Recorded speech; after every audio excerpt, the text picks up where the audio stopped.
In a kingdom not too far away, there once lived a miller who had 3 sons. The eldest 2 were strong and diligent, but the youngest was a bit of a handful. Though he tried his best, he just wasn't as gifted as his brothers.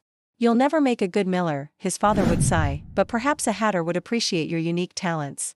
And so the young man took up an apprenticeship with the hatter, learning the trade of making hats from all kinds of materials, including the finest assortment of feathers. One day while working in the shop, the young man heard a commotion outside. He looked out the window and saw a procession unlike any he'd ever seen. It was led by a majestic white horse whose ornate bridle was fashioned from pure gold. Behind it walked a knight dressed in shining armor, carrying a broadsword at his side. But what truly caught the young man's eye was the cat.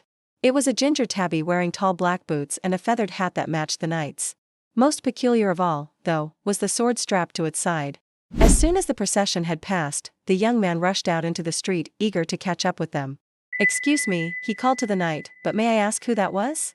"That," said the knight with a smile, "was Puss in Boots. He's on a grand adventure, though I don't rightly know what that entails." Before the young man could ask any more questions, the cat had disappeared around a bend in the road. And so he did the only sensible thing he could think of. He rushed back to the hat shop and spent the entire night crafting the finest, most magnificent hat he possibly could. Then at the crack of dawn, he set off to find Puss in Boots. He followed the road that led out of town and soon spotted the white horse grazing in a field. "Excuse me," he called out, "but are you the cat's companion?" "Indeed I am," said the horse, perking up at the sound of a familiar voice. "And what brings you here?" "I've made a hat for Master Puss in Boots," said the young man, holding out his creation. "Oh, how splendid," said the horse. "But where is he?" "Right behind you," said a familiar voice. And the young man turned to see Puss in Boots sauntering towards him, looking every bit the dashing hero. The cat eyed the young man's hat and gave a slight nod of approval. "Very well then," he said, taking the hat from the young man's hands.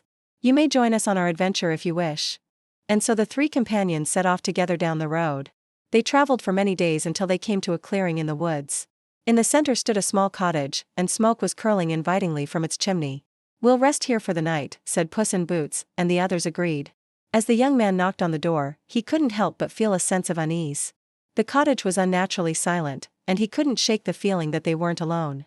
Just as he was about to suggest they move on, the door creaked open and a woman appeared in the doorway. "Greetings," she said with a warm smile. "Welcome to my humble abode. Come in, come in. You must be weary from your travels." She ushered them all inside and beckoned them to a table laden with food. "Please, help yourselves. And if you'd like, you're welcome to stay as long as you like."